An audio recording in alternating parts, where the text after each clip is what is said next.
por el Consejo de Seguridad por medio de la Resolución 2202 del 2015. Esta resolución respaldaba la aplicación de ese conjunto de medidas con el propósito de ofrecer una oportunidad a la solución pacífica de la crisis en el este de Ucrania entre el gobierno ucraniano y las fuerzas separatistas prorrusas. Los acuerdos permitían abrir un camino de paz que incluía la retirada de armamento pesado, acceso a la ayuda humanitaria y la liberación de prisioneros de guerra. Sin embargo, el 24 de febrero de 2022, la acción rusa contra la soberanía de Ucrania supuso el quebrantamiento de los principios fundacionales de esta organización y terminó de erosionar lo establecido en los acuerdos de Minsk. Después de 1090 días de esta invasión, seguimos inmersos en este conflicto que continúa ocasionando un daño humanitario irreparable para la nación ucraniana. Hemos sido informados periódicamente sobre las cifras estremecedoras de muertos y heridos, tanto civiles como militares, ataques a infraestructura crítica, el desplazamiento de millones de personas que abandonaron su hogar para buscar seguridad, así como las nefastas repercusiones físicas y mentales para niños y niñas que sufren el impacto de esta confrontación armada. En este sentido, Panamá reitera el llamamiento urgente a todas las partes para que, en virtud del derecho internacional humanitario, aseguren y protejan en todo momento a la población civil, al personal humanitario de las Naciones Unidas, así como a las instalaciones que brindan asistencia esencial a la población. De igual manera, exigimos la liberación de los prisioneros de guerra ucranianos, el retorno de los niños y civiles secuestrados que han vivido y presenciado todas las formas de violencia. Señor Presidente, tomando en consideración los avances recientes para la solución de este conflicto, es imperativo aprender del pasado para evitar cometer los mismos errores. La Carta de las Naciones Unidas, que está próxima a conmemorar los 80 años de su vigencia y cuyo espíritu guía a los Estados miembros de esta organización, debe ser siempre la piedra angular para asegurar el diálogo, la confianza y la solución pacífica de los conflictos, con el fin de mantener la paz y la seguridad internacionales en fiel cumplimiento del derecho internacional. En esa misma línea, Panamá reitera su apoyo a la soberanía, integridad territorial y la independencia política de Ucrania. De igual manera, le damos la bienvenida a todos los esfuerzos y conversaciones que incluyan a Ucrania y que tengan como objetivo, al fin, agotar esfuerzos diplomáticos respaldados por voluntad política suficiente que esta vez logren el cese al fuego inmediato, la liberación de todos los prisioneros de guerra y por esa vía alcanzar una comprensiva paz que pueda ser duradera. Los acuerdos de Minsk fueron una muestra de que es posible hacer rutas tangibles conducentes a la paz, siempre y cuando exista voluntad política. Sin embargo, cuando se fractura, cuando se pierde esa voluntad, se pierde el compromiso, desmoronándose lo logrado. Hacemos un llamado a la reflexión para retomar el camino de la diplomacia y del diálogo como la única vía hacia una paz sostenible. Muchas gracias. 我感谢巴拿马代表的发言，下面我请韩国代表发言。 Thank you, Mr. President. I extend my gratitude to ASG Yansha for his briefing and take note of Mr. Waters' remarks. As we are approaching the third anniversary of the war in Ukraine, the international community is at a critical juncture. As a series of key discussions are taking place to end this conflict, we believe the attention on such discussions stems from the international community's shared aspiration to end the inhumane loss of lives and destructions which has lasted for nearly the last 1,100 days in Ukraine. Russia instead of peacefully resolving the conflict, resorted to the use of force and invaded Ukraine in blatant violation of the UN Charter. This not only unleashed untold human suffering over the past 3 years, but also aggravated existing global challenges, including food and energy insecurity. Regardless of any argument, it remains clear that Russia invaded its neighboring country in clear violation of its sovereignty, political independence, and territorial integrity. The entire world is well aware of who is aggressor and who is the victim. As affirmed in multiple UNGA resolutions supported by the overwhelming majority of member states. Mr. President, another significant repercussions this war has caused is North Korea's substantial military support to Russia, both in troops and munitions, which are again grave violations of international law and relevant Security Council resolutions. Russia's collusion with the DPRK, a state that pursues its WMD and ballistic missiles programs at the cost of non-proliferation and its people's well-being, exemplifies the illegal and irresponsible nature of this war.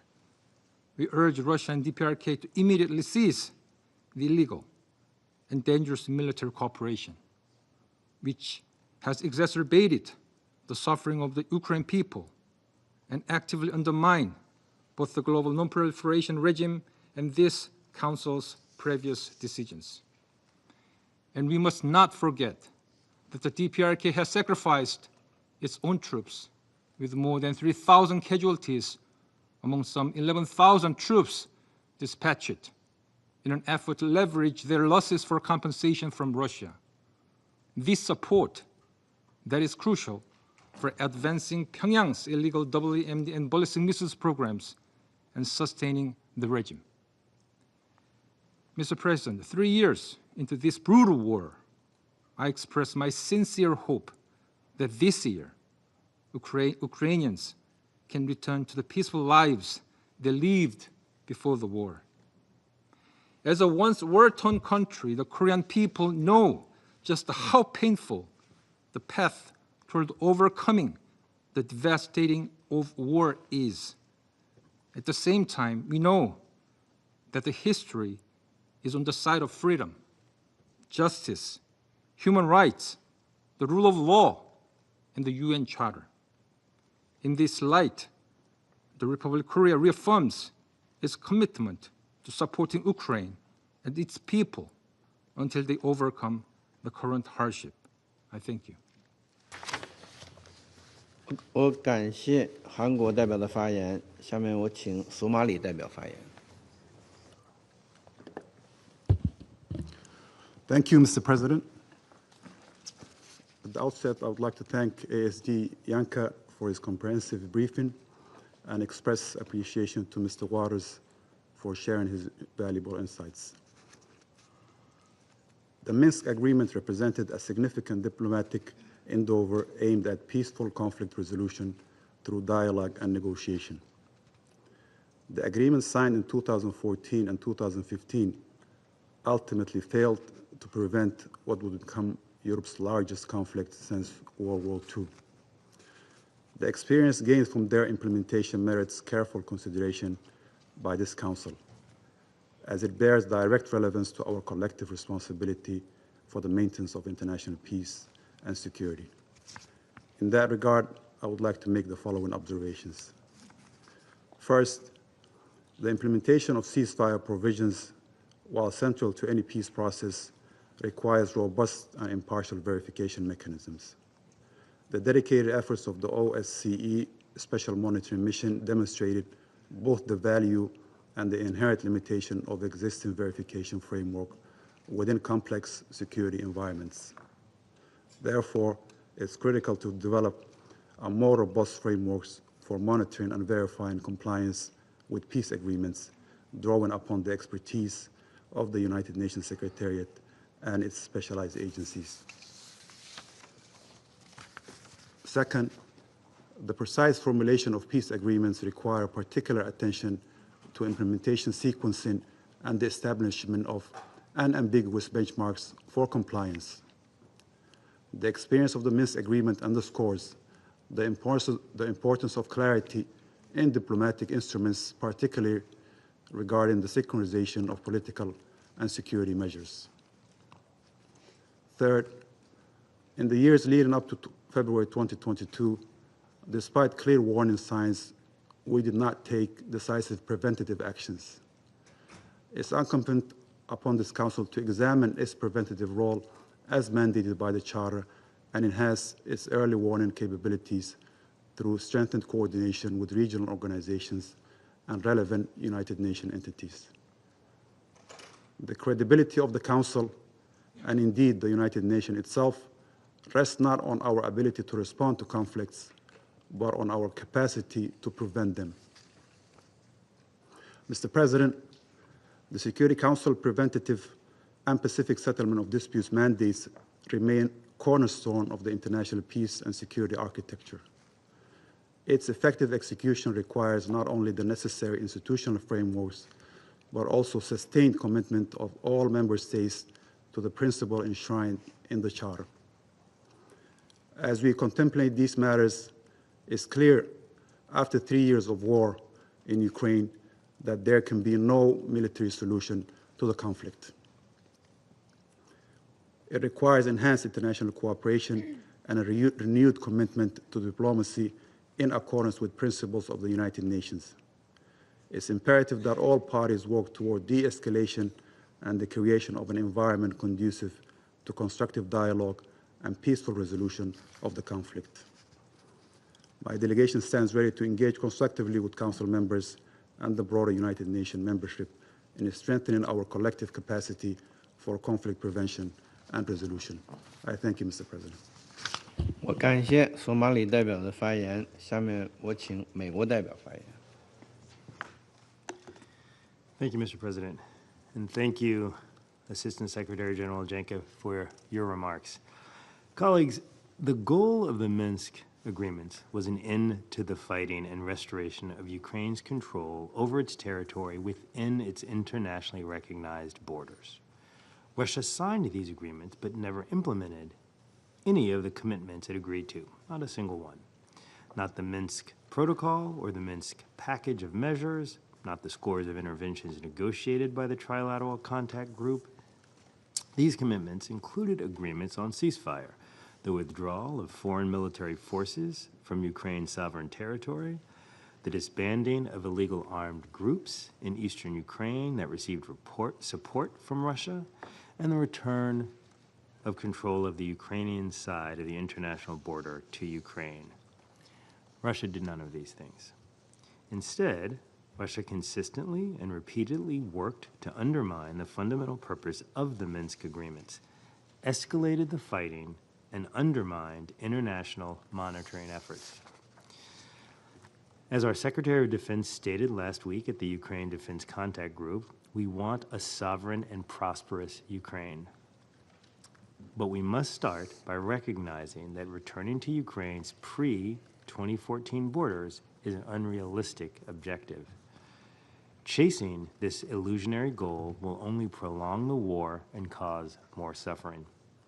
A durable peace for Ukraine must include robust security guarantees to ensure the war will not begin again. This must not be Minsk 3.0. Russia's bluster about the Minsk agreements is a distraction from fundamental, undeniable facts. Ukraine is a sovereign, independent country, and Russia's illegal war of conquest violates the UN Charter. Russia must immediately end its war against Ukraine, which not only violates international law, but was also a strategic error for Russia. The easy way out is through negotiations, now. If Russia instead chooses the hard way, it will incur greater and escalating costs to its economy and losses on the battlefield. The United States, as President Trump has made clear, is committed to ending the carnage and restoring stability to Europe. Ukraine, Russia, and our European partners need to be a part of the conversation. We also call on other UN member states to join us in seeking an end to this conflict. And with that, I thank you, Mr. President. 我感谢美国代表的发言，下面我请圭亚那代表发言。Thank you, Mr. President. I also thank Assistant Secretary General Miroslav Yencha for his briefing and took careful note of Mr. Waters' contribution to our discussion today. Last week marked 10 years since the adoption of Resolution 2202, which endorsed the package of measures to the implementation of the Minsk agreements and reaffirmed that the resolution of the situation in the eastern regions of Ukraine could only be achieved through peaceful means. Yet, in just 1 week from today, we will be marking another anniversary, 3 years of the brutal war in Ukraine. Although some may lament the failure of the Minsk agreements and suggest that the ensuing conflict could only be settled on the battlefield, Guyana insists on drawing the right lessons from the past. There are no shortcuts. Enduring peace demands a firm commitment to addressing and resolving the root causes of the conflict. It means ensuring justice and promoting reconciliation. It also means having a common understanding of the provisions of the agreement and the expectations of all sides. It requires political will. Guyana maintains its steadfast support for a peaceful resolution to the ongoing conflict between Russia and Ukraine. We also join the international community in reaffirming the purposes and principles of the United Nations Charter and in calling for full respect for Ukraine's sovereignty and territorial integrity. The failed implementation of the Minsk Accords cannot be the reason to prolong this war. Guyana reiterates its call for an immediate end to the hostilities and the withdrawal of Russian military forces from the territory of Ukraine. We urge the parties to commit to a serious political and diplomatic process toward ending the conflict. We take note of the ongoing efforts to achieve sustainable peace and welcome the continued engagement of the international community to this end. I thank you. 我感谢圭亚那代表的发言，下面我请阿尔及利亚代表发言。 شكرا السيد الرئيس. أشكر الأمين العام المساعد السيد ميروسلاف يانكا على إحاطته. كما استمعت بكل عناية لمداخلة السيد روجي ووترز. تمر اليوم 10 سنوات منذ اعتماد مجلس الأمن بالإجماع قراره رقم 2202 الذي جاء ليؤيد مجموعة التدابير المتخذة لتنفيذ اتفاقات مينسك، محملا بالدعوة لجميع الأطراف إلى أن تنفذ مجموعة التدابير هذه بالكامل، بما في ذلك الوقف الشامل لإطلاق النار. حيث جاء هذا القرار آنذاك ليتوج العمل الدؤوب الذي كان قد أعطى الأولوية القصوى للدبلوماسية الوقائية. وكان من المفترض أن يصبح هذا الحدث بمثابة مثالا يحتذى به لتبيان فوائد الحوار البناء وفضائل المفاوضات في إنهاء القتال والعنف. لكن وللأسف لم تأخذ الأحداث هذا المجرى المنشود، ولم يسجل التاريخ هذه القصة الناجحة، بل وعلى عكس ذلك نجتمع اليوم والوضع في المنطقة قد زاد تعقيدا أكثر مما كان عليه، حيث اتسعت رقعة المواجهات وزادت حدتها، ولا نزال نسجل يوما بعد يوم مزيدا من الخسائر في الأرواح البشرية البريئة من المدنيين الذين لم يسلم منهم النساء ولا حتى الأطفال. ويتواصل الوضع الأمني والإنساني في التدهور، حيث نحصي الملايين من المهجرين، بالإضافة إلى دمار كبير في البنى التحتية المدنية من مساكن ومستشفيات ومدارس وجامعات ومنشآت طاقوية وحيوية. والأمر من هذا كله أن الأمل الذي صاحب اتفاقات مينسك ظل مفقودا خلال السنوات الماضية، التي لم تشهد أي حوار بناء وشامل بين الطرفين. وعليه ترى الجزائر أنه من الأهمية بمكان الوقوف اليوم عند هذه المحطة واستخلاص بعض الدروس منها، ونود في هذا الصدد التركيز على النقاط التالية. أولاً، قد تكون اتفاقات مينسك قد أخفقت في تجسيد مخرجاتها، لكنها بلا شك ستبقى شاهداً على إخفاق أكبر من ذلك، وهو إخفاق منطق القوة والمواجهة في توفير السلم والأمن في المنطقة، وهي نقطة لا تزال الجزائر تشير إليها. فنتائج عدم تطبيق هذه الاتفاقيات على الأرض أصبحت اليوم وللأسف مرئية وملموسة بالنظر إلى الوضع الحالي في المنطقة. ثانياً، إن هذه الاتفاقات تبقى مثالاً لما قد يحققه الحوار الجاد والبناء والشامل من تقدم نحو استتباب السلم والأمن، كما تبقى أحسن شاهد على النتائج الكارثية التي قد تنجر عن الابتعاد عن طريق الدبلوماسية والحوار.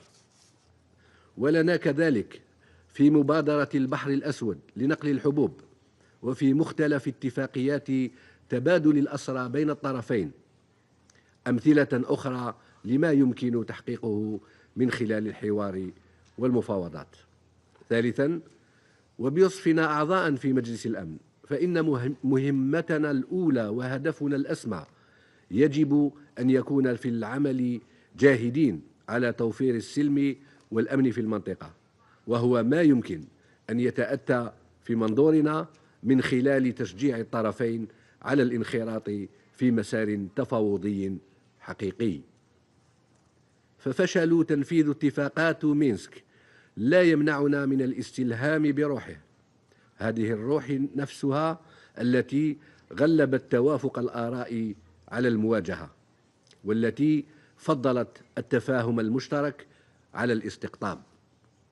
وهذا هو جوهر موقف الجزائر من هذا النزاع، وهو الموقف الذي عبرنا عنه مرارا وتكرارا في هذه القاعة، والذي يدعو إلى تكثيف الجهود الدبلوماسية من أجل تحقيق سلام عادل ودائم تبنى أسسه على مقاصد ومبادئ ميثاق الأمم المتحدة، ويأخذ بعين الاعتبار الشواغل الأمنية المشروعة لجميع الأطراف. وشكرا. 我感谢阿尔及利亚代表的发言。我下面请塞拉利昂代表发言。Thank you, Mr. President. I thank Assistant Secretary General Miroslav Jenka for his briefing.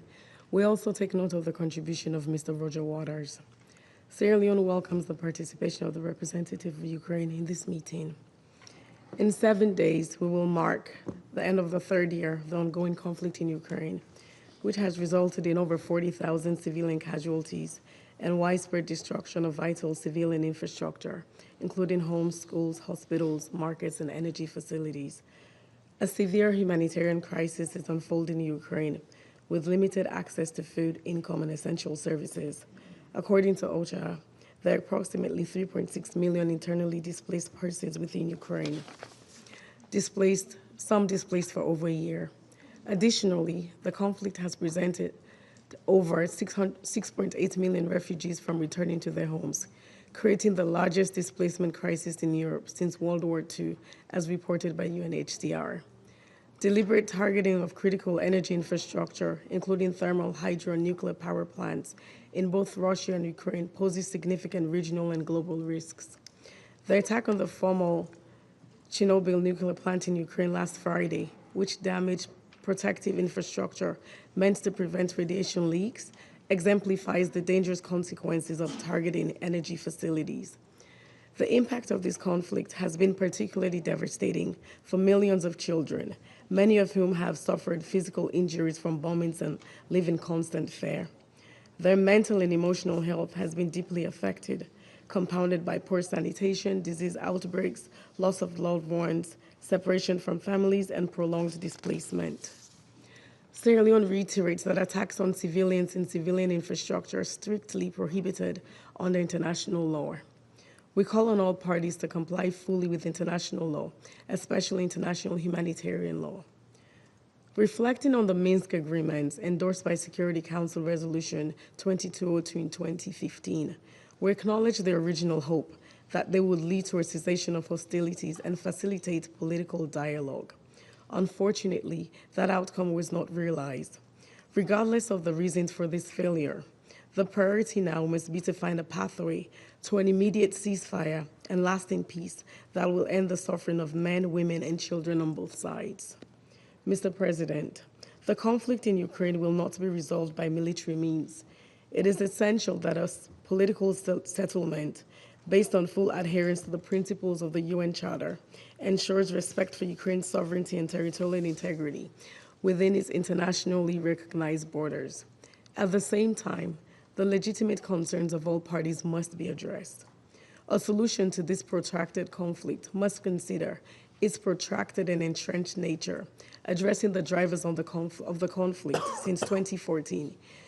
Over this period, which 15,961 civilians have been killed in Ukraine, with significant casualties also in Russia.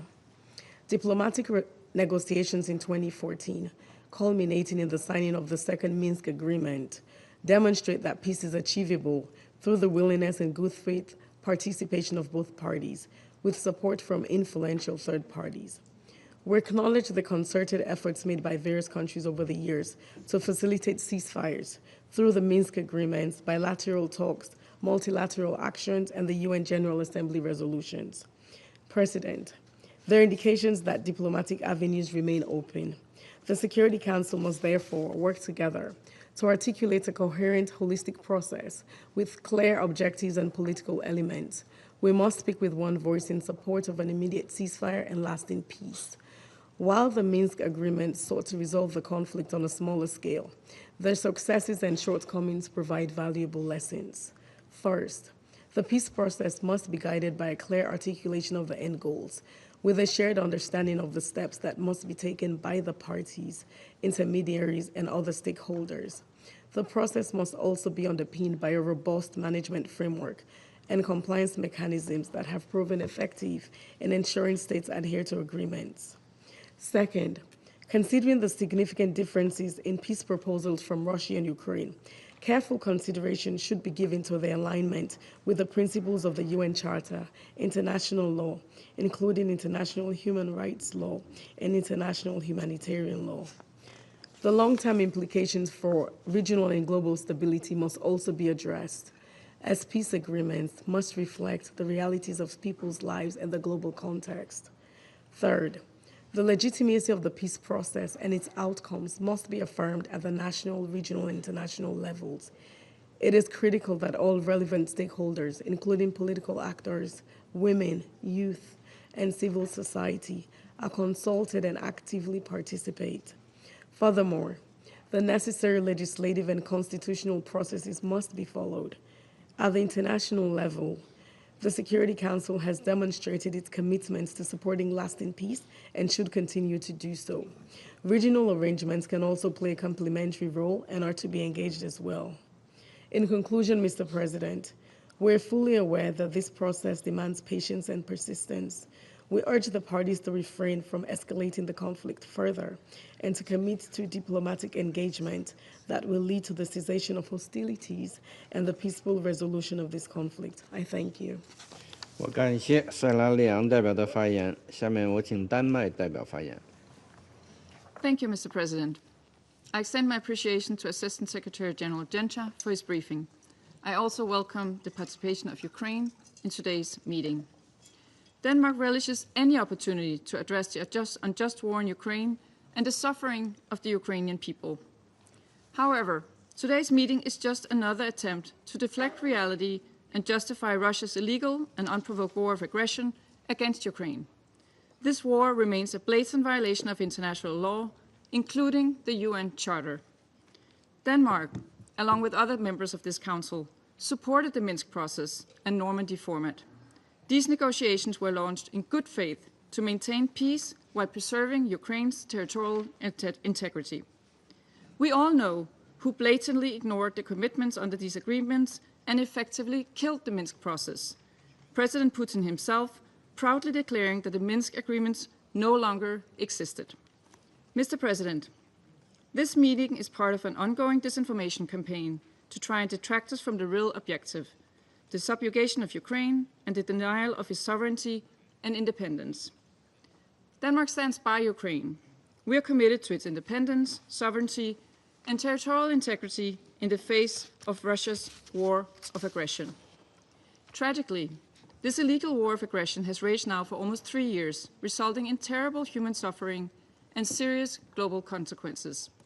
Deliberate attacks against civilian targets, including hospitals, schools, residential areas, and critical infrastructure, have continued unabated. Indeed, these attacks are escalating. OCHA has briefed this Council on the dramatic 31% increase in civilian deaths in 2024 compared to 2023. Lately, we received the chilling news that the radiation shelter of the Chernobyl nuclear power plant was hit by a drone. It is another stark reminder of the reckless and very dangerous actions. Human rights abuses, both in temporarily occupied Ukrainian territory and in Russia itself, have also persisted. These include the widespread and systematic torture of prisoners of war and other civilian detainees, as well as the abduction and deportation of Ukrainian children, which constitutes a war crime. Denmark condemns these crimes in the strongest possible terms. Mr. President, there must be accountability for Russia's crimes in Ukraine if there is to be a just and lasting peace, accountability for the crimes committed and for this crime of aggression. Justice must prevail. Therefore, we welcome the ongoing work of the ICC and commend Ukraine for its ratification of the Rome Statute. We further welcome the important work towards establishing a special tribunal for the crime of aggression against Ukraine, hosted by the Council of Europe, but open to support from all countries. To conclude, let us all be clear. There is only one aggressor in this illegal war. We support Ukraine in achieving a just, comprehensive, and lasting peace. Peace in Ukraine cannot be separated from Europe's security. There can be no lasting peace without Ukraine and without Europe. This war could stop immediately if Russia stopped attacking Ukraine and withdrew its forces. We call on Russia to do just that, to bring this senseless war to an end once and for all. Thank you. 我感谢丹麦代表的发言。我下面请斯洛文尼亚代表发言。Thank you, Mr. President. I would also like to thank Assistant Secretary General Jenča for his briefing. I also take note of the statement of Mr. Waters, and I welcome a representative of Ukraine in the chamber. Mr. President, the Minsk agreements were supposed to bring peace in East Ukraine and reintegrate separatist-controlled areas with the rest of the country. Slovenia has therefore always supported them, and we have consistently encouraged both sides to fully implement the agreements. After almost 3 years of intense fighting, it is imperative to repeat that peace in Ukraine is long overdue. The Minsk agreements carry an important lesson for us all in this respect. And with this in mind, I would like to submit the following. 1. Specificity. We need something more than Minsk III. The abstract nature of the Minsk agreements enabled arbitrary interpretations, which provided an alibi for their violations. Any future ceasefire or peace agreement must be much more specific. It will need clear timelines, defined sequencing, and strong monitoring mechanisms. 2. Trust. This will be the key issue of negotiating any future peace agreement and, above all, of its implementation. With its invasion, Russia violated the international law, the UN Charter, the Budapest Memorandum, as well as the Helsinki Final Act on inviolability of borders in Europe. For Ukraine and Russia to reach a deal, rebuilding trust will be a tremendous task. Russia will need to demonstrate to Ukraine, to the rest of the European continent, and the entire world that it can be trusted to hold up to its commitments. Mr. President, the Russian invasion put an end to our hope that Minsk agreements can bring peace, stability, and reintegration to eastern Ukraine. However, on the lookout for lasting peace in Ukraine, it is counterproductive to linger over past agreements, especially the ones that met an early end because of one's own actions or inactions. We need to learn from past failures, not to dwell on them. This is the first step on the way to building trust and securing future stability in Eastern Europe. Thank you. 我感谢斯洛文尼亚代表的发言。我下面请希腊代表发言。 Thank you, Mr. President. At the outset, I would like to thank ASG Miroslav Genscher for his briefing, and I also took note of the remarks of Roger Waters. Mr. President, Greece supported from the very beginning the efforts undertaken to establish and strengthen the ceasefire in Ukraine through the Minsk agreements. We consider the application, mediated by the normative format, as the only path to de-escalate tensions and settle the conflict in eastern Ukraine. We actively participated in the Special Observer Mission in Ukraine with experienced observers and contributed at the budget of the mission. However, a relatively brief period of optimism concerning the Minsk agreement was, despite concerted efforts by France and Germany, followed by actions such as the recognition by Russia of the independence of the self-proclaimed Donetsk and Luhansk People's Republic, the full-scale invasion of Ukraine, and the illegal annexation of Ukrainian territories. By doing so, Russia violated the UN Charter, the Helsinki Final Act, and the Budapest Memorandum. Mr. President, let us be clear. No interpretation of the Minsk agreements can ever justify the invasion of Ukraine, which constitutes a clear and blatant violation of the UN Charter. In the threshold of the fourth year of war, Russia has not heeded the calls of the international community enshrined in multiple General Assembly resolutions with overwhelming majorities to withdraw its forces from the internationally recognized territories of Ukraine and respect its sovereignty, political independence, and territorial integrity. On the contrary, it has intensified its attacks on civilian targets and energy assets with heavy weaponry, combat drones, and ballistic missiles across Ukraine, with complete disregard for the life of civilians. We reaffirm a strong condemnation of any such attacks. January saw an increase of almost 40% in civilian casualties compared to the previous months, 22 of whom were children. We are deeply concerned about the repercussion of this war on children, whose lives has been either ended or disrupted, often beyond repair, and we call for accountability for all violations against them. We also deplore the attacks on Ukraine cultural landmarks, as with the missile attack in Odessa on the last day of January, causing damage to more than 15 UNESCO-protected buildings in the center of a city that holds great historical significance for my country. Mr. President, in a few days on February 24th, the General Assembly will once more declare its stance on a comprehensive, just and lasting peace in Ukraine by taking action on a new draft resolution. Greece fully supports this initiative in the hope that the collective voice of the General Assembly will finally be heeded and respected. Mr. President, before closing, let me reiterate our full support to the sovereignty, political independence, and territorial integrity of Ukraine, and our support to the efforts towards a comprehensive, just, and lasting peace in Ukraine, while stressing that there can be no solution with Ukraine and without Europe at the table. I thank you.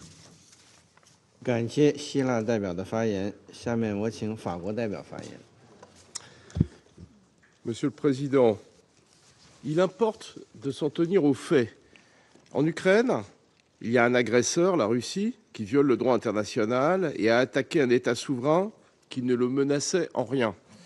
Et il y a un agressé, l'Ukraine, qui, en vertu de la Charte des Nations Unies, dispose du droit de défendre son indépendance et son intégrité territoriale. C'est ce même agresseur, la Russie, qui, quelques jours avant de lancer son invasion à grande échelle de l'Ukraine, a choisi de mettre fin de façon unilatérale et par la force aux accords de Minsk. Ceux-ci avaient pour principal objectif la réintégration sous souveraineté ukrainienne de certaines régions de Donetsk et de Louhansk, selon un modèle d'autonomie spécifique. En tant que médiatrice, la France et l'Allemagne ont tenté sans relâche de permettre à la Russie et à l'Ukraine de trouver un terrain d'entente pour que les accords soient appliqués et permettre une résolution pacifique du conflit dans le Donbass. Mais la Russie a fait le choix de l'escalade, puis celui de la guerre.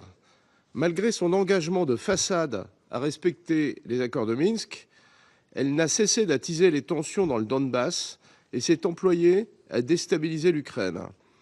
Se posant en médiateur neutre et niant son implication militaire, elle était en réalité dès 2014 une partie au conflit dans le Donbass, fournissant des armes et du renseignement aux séparatistes et se retirant du mécanisme de vérification du cessez-le-feu en 2016, la Russie a œuvré à la mise en échec des accords de Minsk. Ces tentatives de faire porter à l'Ukraine ou à la France et l'Allemagne la responsabilité de cet échec ne trompent personne. Dès le mois d'avril 2021, elle a massé ses troupes et ses matériels à la frontière ukrainienne. Puis, le 21 février 2022, elle a reconnu unilatéralement l'indépendance des républiques autoproclamées de Donetsk et de Louhansk. Le 24 février, elle a lancé son invasion à grande échelle contre l'Ukraine, violant la Charte des Nations Unies et le droit international. Je rappelle que la Russie avait passé près de 8 ans à répéter son soutien aux accords de Minsk, dont elle était signataire, et qui étaient endossés par la résolution 2202 de ce Conseil. En lançant sa guerre d'agression contre l'Ukraine, la Russie a pris seule la décision de faire voler en éclats les accords de Minsk. Elle a choisi de mettre fin au dialogue et à la négociation. Elle a choisi la guerre. Ceux qui s'interrogent sur l'échec des accords de Minsk peuvent commencer par se tourner vers la Russie. Monsieur le Président, la Russie doit respecter l'ordonnance de la Cour internationale de justice qui lui a demandé, dès le 16 mars 2022, de suspendre immédiatement ses opérations militaires. Elle ne peut non plus continuer d'ignorer les résolutions de l'Assemblée générale qui ont condamné cette agression à 7 reprises et appelé au respect de l'intégrité territoriale de l'Ukraine. Dans une semaine, nous serons de nouveau réunis pour marquer les 3 ans du début de l'invasion à grande échelle de l'Ukraine par la Russie. L'Ukraine présentera à l'Assemblée générale une résolution qui trace le chemin vers une paix juste, globale et durable, conforme à la Charte des Nations Unies. Elle a tout notre soutien. L'Ukraine, État souverain, et l'Europe, dont la sécurité est en jeu, doivent participer à toute négociation et être en mesure de décider de leur destin. Un règlement du conflit qui serait décidé sans eux ne saurait être durable. Il consacrerait la supériorité de la force sur le droit et la revendication de sphères d'influence au mépris de l'égalité souveraine des États. La France est prête à renforcer son soutien à l'Ukraine. Nous le maintiendrons aussi longtemps que nécessaire. En ce moment même, des consultations entre dirigeants européens se tiennent à Paris à l'initiative du président de la République, Emmanuel Macron, sur la situation en Ukraine et les enjeux de sécurité en Europe. Ces travaux pourront se prolonger dans d'autres formats, dans l'objectif de rassembler l'ensemble des partenaires intéressés à la paix et la sécurité en Europe. Je vous remercie. 我感谢法国代表的发言，下面我请英国代表发言。 Thank you, President, and I thank Assistant Secretary Yenka for his briefing.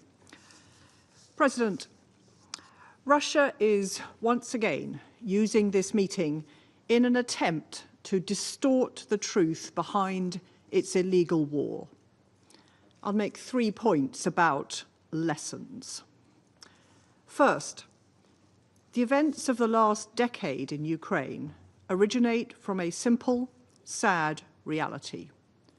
Russia's imperialist ambition and failure to respect Ukraine's sovereignty. Russia is not a reliable party to agreements or treaties. In freely signing up to the Minsk agreements, Russia had the opportunity to ensure peace. Russia and Ukraine were the sole parties to those agreements. And this Council consistently called on all parties to implement their commitments in full, right up until the moment when President Putin decided that on the 22nd of February 2022, I quote, "The Minsk agreement no longer existed." Second, Russia continues to violate the UN Charter and international law in multiple ways. In its war in Ukraine, Russia has targeted civilians and civilian infrastructure, hospitals, schools, energy infrastructure. It has abducted children. It has raped women. It has compromised nuclear safety and security, flouted international law, and tortured detainees. For all these reasons, it is no surprise that the ICJ has issued an indictment on President Putin. We will not tolerate Russia's attempts to spread disinformation and divert this Council's attention away from its atrocities or its efforts to subjugate a sovereign state. Russia is the sole architect of the war in Ukraine and could end it now, if it chose to, by withdrawing its forces. Third lesson is that the international community must stand firm in support of peace and security. No one wants this war to end more than Ukraine.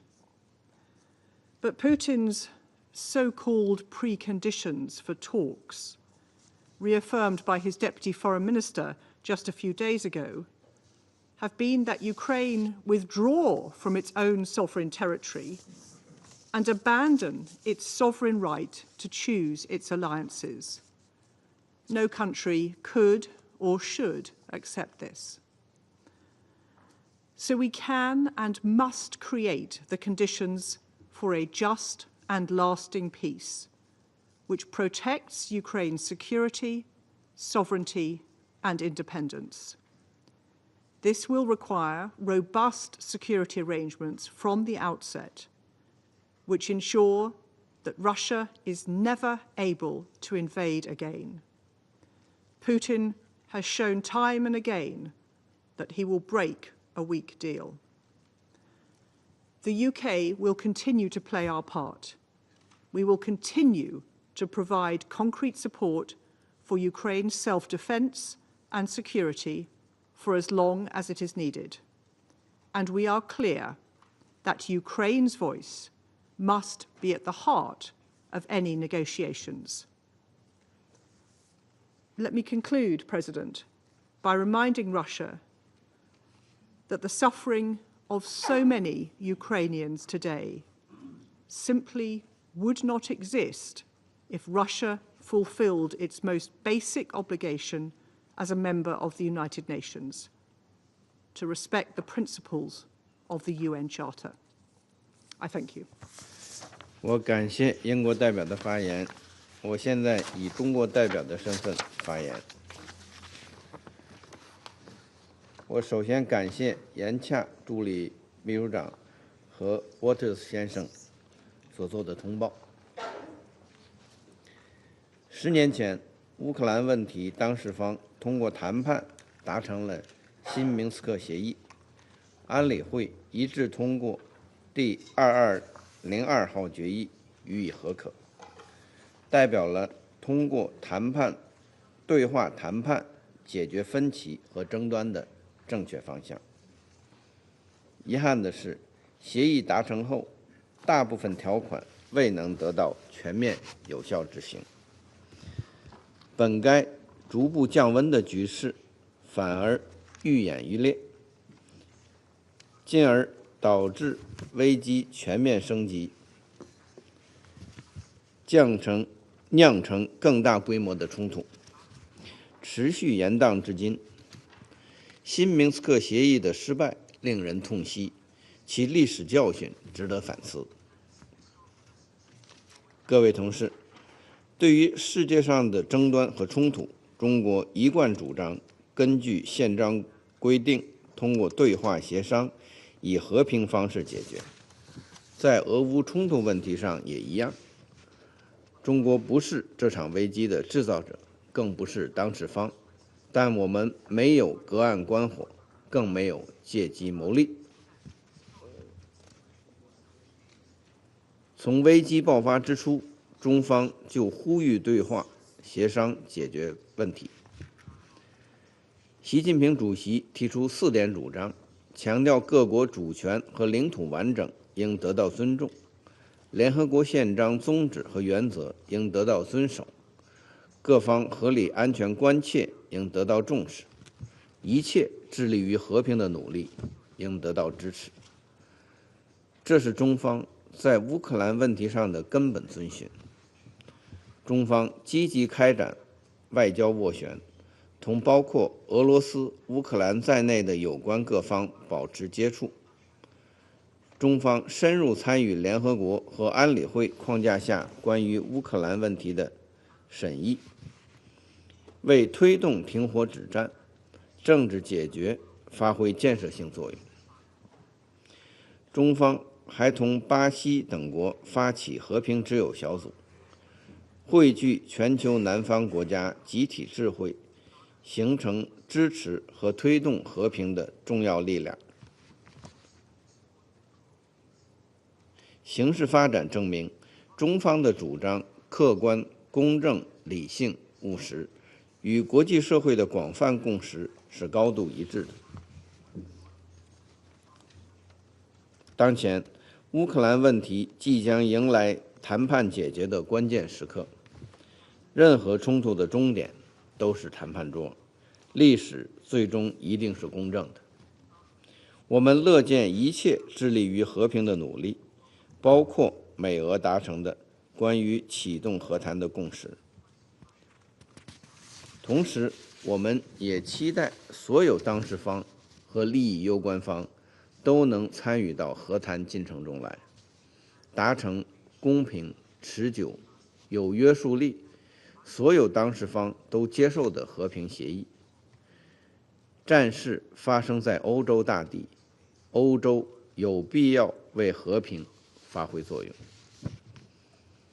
我们希望各方通过谈判共同解决危机的根源性问题，找到均衡、有效、可持续的安全架构，实现欧洲大陆的长治久安。我现在继续行使安理会主席的职责。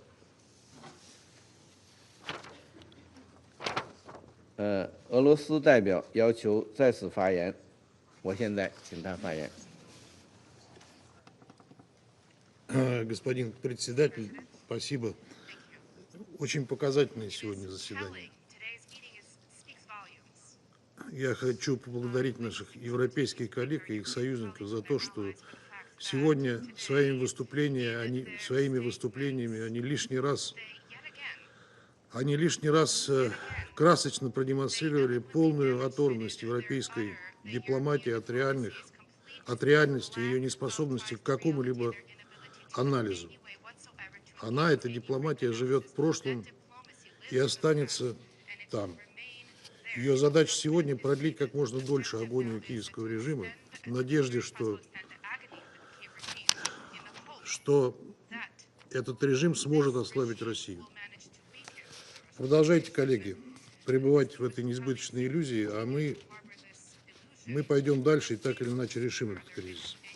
Наша британская коллега сегодня нам преподавала уроки. Я бы посоветовал ей лучше учить материальную часть, прежде чем приходить на эти заседания. Минские соглашения были заключены не между Украиной и Россией, а между Украиной и Донецкой Народной Республикой и Луганской Народной Республикой. Почитайте документ, посмотрите на текст, он доступен.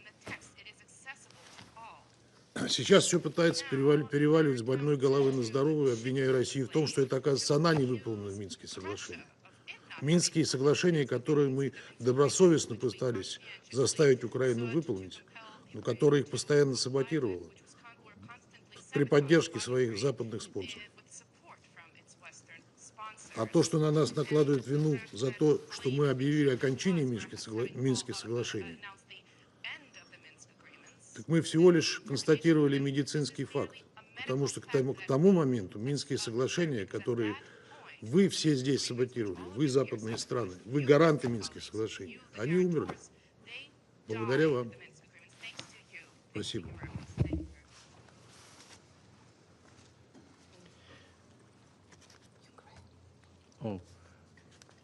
下面我请乌克兰代表发言。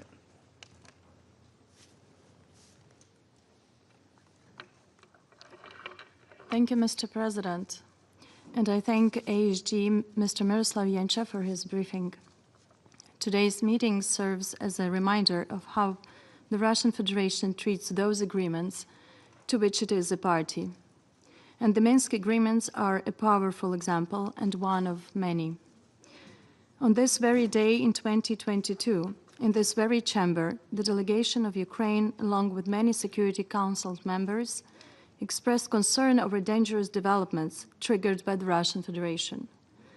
These include the buildup of troops along the border with Ukraine and the line of contact in Donbass, as well as parliamentary appeal urging Putin to recognize the temporarily occupied parts of the Donetsk and Luhansk regions of Ukraine as so-called People's Republics. Both actions run counter to the Russian Federation's obligations under the Minsk agreements and were aimed at laying the groundwork for escalating its aggression against Ukraine to the level of a full-scale war.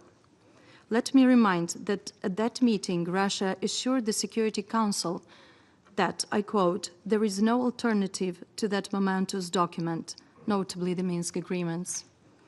Almost immediately, the Russian Federation killed the Minsk agreements brutally and deliberately. 4 days later, on February 21, 2022, the Russian Federation recognized the so-called independence of the Donetsk and Luhansk regions of Ukraine. A week later, on February 24, 2022, the Russian Federation invaded Ukraine. Distinguished colleagues, let me reiterate that although not adopted under Chapter 7 of the UN Charter, Resolution 2202/2015 was a very important message from the Council to all parties, including to the Russian Federation, to implement the Minsk agreements. Let me also recall that the entire history of the Minsk agreements since the first documents were signed in September 2014 was a long list of violations and disregard by Moscow of its own commitments. As happened with paragraph 4 of the Minsk Protocol of 5 September 2014, envisaging, I quote, "establishment of a security area in the border regions of Ukraine and the Russian Federation," end of quote. It is interesting how such a clear commitment could align with Russia's claims that it was not a party to the agreements. Needless to say, it was never implemented by Russia. Paragraph 9 of the Minsk Memorandum, signed by Russia on 19 September 2014, stated that, I quote, "all foreign military formations and military equipment, as well as militants and mercenaries, are to exit the territory of Ukraine under OSCE monitoring," end of quote, also never implemented by Russia. Finally, a week after the third Minsk document, a package of measures, was signed on 12 February 2015, the Ukrainian city of Debaltseve sustained a full-fledged offensive and was occupied by regular Russian troops and their proxies. These are just a few examples of how the Russian Federation violated the agreements almost immediately after signing them, and all these violations finally paved the way to the Kremlin's decision to invade my country. While Ukraine took unprecedented steps to find ways to achieve a peaceful settlement and put forward numerous proposals to this end, Russia spared no effort to obstruct the process under various pretexts, effectively stalling the work of the Trilateral Contact Group long before the full-scale invasion. Naturally, it always blamed Ukraine and manipulated quotes from foreign officials to justify its actions. Nothing has changed, as we could see from today's statement by the Russian Federation. To summarize all this propaganda in this statement, it will be no surprise when time comes that Russia, in an attempt to escape responsibility, refers to the entire special military operation as a Ukrainian propaganda provocation. While Russian Federation continues to put the blame on others, just last week we witnessed how Moscow yet again put the world on the brink of the nuclear disaster by carrying out a drone strike on the new safe confinement structure over the fourth reactor of the Chernobyl nuclear power plant. Here again, the criminal blamed a victim. Unfortunately, it was not the only propaganda we have heard today in this chamber.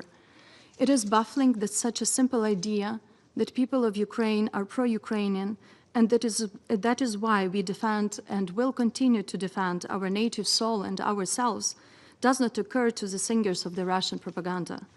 It's baffling that these advocates of diplomacy and common sense fail to understand that to prevent wars, they should never have started by the aggressor, even if aggressor calls the real war a special operation. How dare one deprive an entire nation of its identity? It is a disgusting manifestation of colonialism at its core. It is because people of Ukraine are pro-Ukrainian, the Russian Federation has failed its war. It is important to remember, distinguished members of the Security Council, that Russia's approach to new arrangements will not change either. What responsible states see as commitments to be upheld, the Russian Federation treats as a tactical ploy. It will readily break any agreement the very moment its new aggressive plans require so. That is why any arrangement involving the Kremlin must include enforcement mechanism and preventive measures. Weak agreements will not bring real peace. They will only lead to the greater war. That is why we are working with our partners to find strong and effective solutions. Peace cannot be bought, especially not at the expense of law and principles, especially principle of territorial integrity and sovereign equality. Peace cannot be replaced with appeasement. History offers many relevant examples. Our task is to avoid repeating past mistakes, as the cost of those mistakes is more blood, suffering, and destruction. Thank you. 我感谢乌克兰代表的发言，下面我请德国代表发言。 Mr. President, thank you for this opportunity to address the Council today, and I would also like to thank ISG Jenscha for his briefing. Today's meeting references the joint diplomatic efforts of France and Germany to support the peace negotiations following Russia's initial aggression against Ukraine in 2014. Through the Normandy format, as we all know, France and Germany engaged extensively with Ukraine and Russia at political and senior official levels to pursue a peaceful resolution on the basis of the UN Charter. After their endorsement by this Council in 2015, the Minsk agreements initially succeeded in substantially reducing the violence unleashed by Russia, reducing the violence and with an OSCE mission monitoring their implementation on the ground, which means with a mission that was organized by an organization under Chapter 8. The agreements outlined a political solution based on Ukraine's constitutional order. However, after initial progress, Russia began to systematically undermine the process and violate the Minsk agreements. This included administrative measures such as issuing Russian passports to Ukrainian citizens in Donbas, but also military action such as persistent ceasefire violations and the failure to withdraw heavy weapons. With the so-called Duma elections conducted in the occupied territories in 2021, Russia further disregarded Ukraine's territorial integrity and sovereignty. Nevertheless, France and Germany worked hard and in good faith to continue discussions with both parties on implementing the Minsk agreements before Russia launched its full-scale military invasion in 2022. Russia obstructed the implementation of the Minsk agreements and chose to pursue an agenda of expansionist conquest. Throughout 2021, despite our repeated efforts to advance the process, Russia refused to participate in any high-level Normandy format meetings, turning away from dialogue. I wish to stress the Minsk agreements were a diplomatic initiative designed to prevent further bloodshed and establish a political pathway to peace in Ukraine in full respect of international law and the UN Charter. Mr. President, this war should not have been started in the first place. This war could end tomorrow, and the suffering of millions of innocent civilians would cease immediately if Russia simply were to terminate its military aggression and withdraw all its forces from Ukrainian territory. Germany, and much more Ukraine, is longing for a comprehensive, just and lasting peace. With the third sad anniversary of Russia's full-scale invasion in sight, I ask all UN member states to unite behind the draft General Assembly resolution on advancing peace in Ukraine. If we want diplomacy to have a meaningful chance, we need to reiterate our unwavering commitment to the UN Charter in its entirety. This matters not only to Ukraine, but will be in the interest of everyone. I thank you. 我感谢德国代表的发言。现在发言名单上没有其他人了。现在休会。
我宣布，安全理事会第9860次会议现在开始。本次会议的临时议程是秘书长关于苏丹和南苏丹的报告。议程通过。安全理事会现在开始审议议程项目2。安理会成员面前有 S/2025/93号文件，即美国提出的决议草案案文。安理会现在准备对面前的决议草案进行表决。我现在将这项决议草案付诸表决。赞成 S/2025/93号文件所载决议草案的，请举手。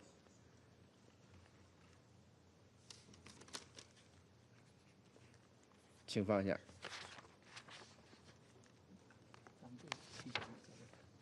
反对的，请举手。弃权的，请举手。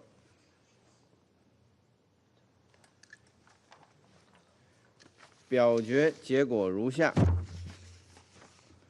：13票赞成，0票反对，2票弃权。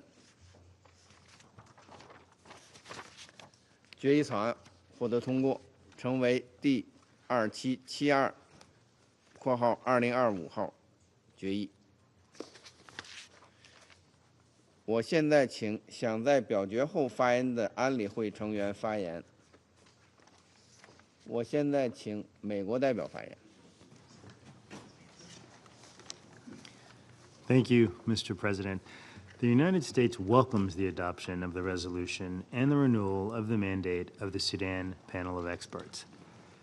We are confident the panel's independent reporting will facilitate UN member state support for Sudan and efforts to reach a lasting resolution to a conflict that has caused the world's largest humanitarian crisis.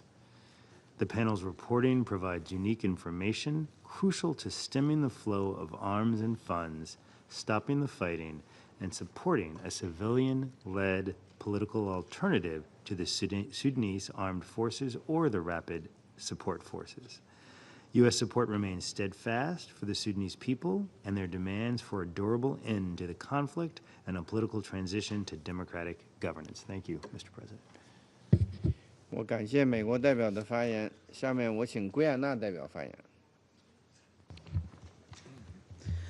Mr. President, I have the honor to deliver this statement on behalf of the A3+, namely Algeria, Sierra Leone, Somalia, and my country, Guyana. The A3+ acknowledges the efforts of the United States as the penholder in facilitating the negotiating process. We negotiated in good faith by laying bare our concerns and constructively engaging with all Council members throughout the negotiations. While we recognize the collective effort to agree on a concise version of the resolution, we regret that the A3+ proposal to align the extension of the panel of experts' mandate with the sanctions measures imposed on Darfur, Sudan, was not considered. This misalignment, unique to the sanctions regime in Darfur, must be addressed by the Council. Nevertheless, the A3+ voted in favor of this resolution to reaffirm our continued support for the panel of experts on Sudan, established under Security Council Resolution 1591. We acknowledge its critical role in monitoring developments on the ground and providing comprehensive assessments to the Council. We remain gravely concerned about the deteriorating situation in Sudan, particularly the escalating violence against civilians, the increasing flow of weapons, foreign interference in the conflict, and the recruitment of children continue to exacerbate the crisis. These developments reinforce the need for sustained monitoring and reporting by the panel of experts to keep the Council informed and engaged. In this regard, the A3+ underscores the following. First, the A3+ reiterates, as highlighted by many Council members, that aligning the cycle for both the mandate of the panel of experts and the 1591 sanctions regime is a matter that must be addressed. This inconsistency has persisted for too long and should be corrected to ensure coordinated action and facilitate smoother transitions in future engagements on this file. We anticipate a thorough discussion on this matter when the renewal of the sanctions regime is reviewed in September. Second, as a matter of principle, the A3+ notes that sanctions form part of the toolkit of the Security Council to address conflict situations. However, sanctions are not necessarily the sole strategic means for achieving peace and security in conflict settings. Conflict resolution requires a range of tools, and sanction measures alone have not been universally effective in restoring international peace and security. There must be a clear and defined pathway for the eventual lifting of sanctions with periodic evaluations to ensure they serve their intended purpose without causing unintended consequences. We stress the importance of a principled approach that supports a resolution to the crisis while ensuring that measures imposed by the Council remain balanced and constructive. Third, A3+ calls upon foreign actors supplying arms to the conflict parties to desist and rather use their influence on the parties to agree to a ceasefire and pursue the path of political dialogue to resolve the conflict in Sudan. To conclude, the A3+ remains committed to engaging constructively with all members of the Security Council in the collective pursuit of peace, stability, and accountability in Sudan. I thank you, Mr. President. 我感谢圭亚那代表的发言，下面我请英国代表发言。Thank you, President. We voted in favour of this resolution, renewing the 1591 panel of experts, and we thank the US for leading the negotiations. I'll make 2 points. First, I want to highlight the catastrophic situation currently faced by thousands of displaced people at Zamzam camp in Darfur. We've seen reports that the Rapid Support Forces have launched a further assault, contrary to this Council's demands in Resolution 2736. There are harrowing accounts of shelling and targeting of civilians. It's reported that at least 40 civilians have been killed and shelters have been razed to the ground. These are people who were already facing devastating levels of humanitarian need, including famine. So we condemn these attacks. We underscore the need for the protection of civilians in line with international law and the commitments made by the warring parties in the 2023 Jeddah Declaration. The situation underscores the continued importance of the panel's reporting to support the Council's work on Sudan.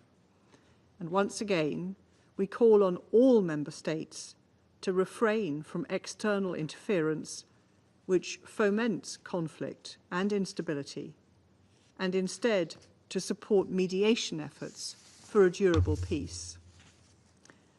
Second, we note that while the UK welcomes the renewal of the panel's mandate for a further 12 months, we would have preferred to maintain previous language which, among other things, called for the parties to the conflict to cease violations of international humanitarian law and abuses and violations of international human rights law, and strongly condemned attacks against civilians, including sexual and gender-based violence. President, it is vital that this Council remain focused on protecting civilians in Sudan, given the violence being committed against so many. The UK will continue to press for a much more urgent and more effective international response to the crisis, including a reinvigorated mediation process. I thank you. 我感谢英国代表的发言，下面我请巴基斯坦代表发言。 Thank you, Mr. President. Pakistan voted in favor of the resolution. We believe that the panel of experts is carrying out important work in the fulfillment of its mandate on reporting on the ongoing conflict, including its various dynamics and regional impact, the financing and recruitment patterns, the humanitarian impact and violations of international humanitarian law, and the proliferation of weapons and violations of the arms embargo. However, we regret that, yet again, another opportunity was missed to align the reporting period of the panel of experts with that of the sanctions regime in Darfur. Mr. President, all sanctions regimes must be periodically reviewed to assess their effectiveness and determine their continued utility. The task of the panel of experts is to monitor the implementation of sanctions regime. By extending the reporting period of the panel beyond that of the sanctions regime, the resolution prejudges the extension of the latter. Other sanctions regime of the Council do not have such an anomaly. It was thus only reasonable to rectify it. We regret the inflexibility to accommodate a 6-month extension of the panel with an automatic extension of 12 months conditioned upon extension of the sanctions regime in September 2025. Such an arrangement would have taken into account the concerns expressed during the informal consultations on the draft. Lastly, we find it regrettable that the resolution was put into blue without accommodating the views of all member states. I thank you, Mr. President. 感谢巴基斯坦代表的发言，下面我请俄罗斯代表发言。 Господин председатель, Россия воздержалась при голосовании по подготовленному Соединенными Штатами проекту резолюции о продлении мандата группы экспертов Санкционного комитета 1591 по Суданскому Дарфуру. Мы не единственные, у кого были замечания в отношении проделанной группы экспертов работы за истекший отчетно-мандатный цикл. Рассчитываем, что группа, обновления состава которой произойдет в ближайшее время, при подготовке материалов вернется к присущим ей высоким стандартам качества, будет придерживаться критериев объективности, достоверности и проверяемости предоставляемой информации. Принципиально, чтобы в своей деятельности она следовала в русле отведенного ей мандата, сохраняла непредвзятость, а не использовалась в качестве тарана против интересов суданского народа и его правительства. В этом же русле считаем неприемлемыми даже любые намеки на расширение санкционного режима за пределы Дарфура. За 2 десятилетия с момента введения этих ограничений они не принесли суданцам ничего полезного. По резолюции наша позиция остается неизменной с прошлого года. Отрадно, что авторы частично пошли навстречу пожеланиям ряда делегаций, согласились подчистить язык резолюции, не относящийся напрямую к деятельности группы экспертов. В то же время считаем, что наши американские коллеги не до конца использовали диалоговые возможности с суданцами и могли бы быть более восприимчивыми к мнению Афротройки. Отказываясь от такого подхода, мы лишь поощряем нездоровые намерения отдельных членов Совета сохранять давление на правительство Судана через задействование санкционных инструментов Совета Безопасности. Наконец, как и в прошлом году, считаем неуместным продлевать мандат группы экспертов и поручать им готовить доклады за пределами временных рамок действия самого санкционного режима, который истекает в сентябре этого года. Благодарю вас. 我感谢俄罗斯代表的发言。我现在以中国代表的身份发言。各位同事，中方对刚才表决的决议草案投了弃权票，我愿阐述中方的有关立场。专家小组是安理会授权成立的制裁机制的组成部分，其任务是协助监测制裁措施的落实情况，并就制裁工作向安理会提出建议。有什么样的制裁措施，就要求什么样的专家小组。因此，专家小组的授权同制裁措施保持时间上的一致性，既是合乎逻辑的安排，也是安理会现有14个制裁机制的普遍做法。这方面唯一的例外，就是本次表决涉及的对苏丹达尔富尔的制裁机制。当前对达尔富尔的制裁措施将于今年9月到期。今天的决议将专家小组授权延长到9月之后，直到明年3月，这显然是违反常理的。这首先有预断制裁措施在今年9月必然延期之嫌。另一方面，假使安理会届时调整制裁措施，对专家小组的组成及其专业背景提出新的要求，这又可能使目前的专家小组在履行新授权时面临挑战。两项授权期限不一致问题已存在较长时间，中国和许多成员一直要求加以解决。办法也很简单，只要有一次对专家小组授权延期6个月，就可一劳永逸地实现两者的一致。如果有关国家声称专家小组授权延期不能短于1年，也只需要有一次对制裁措施延期6个月，同样能解决这个问题。这个独一无二的反常现象得不到解决，不是因为问题太复杂，从根本上讲是缺乏政治意愿。执笔国不愿做出努力，寻求最广泛的共识，也不愿从技术角度改进安理会工作的机制和方法。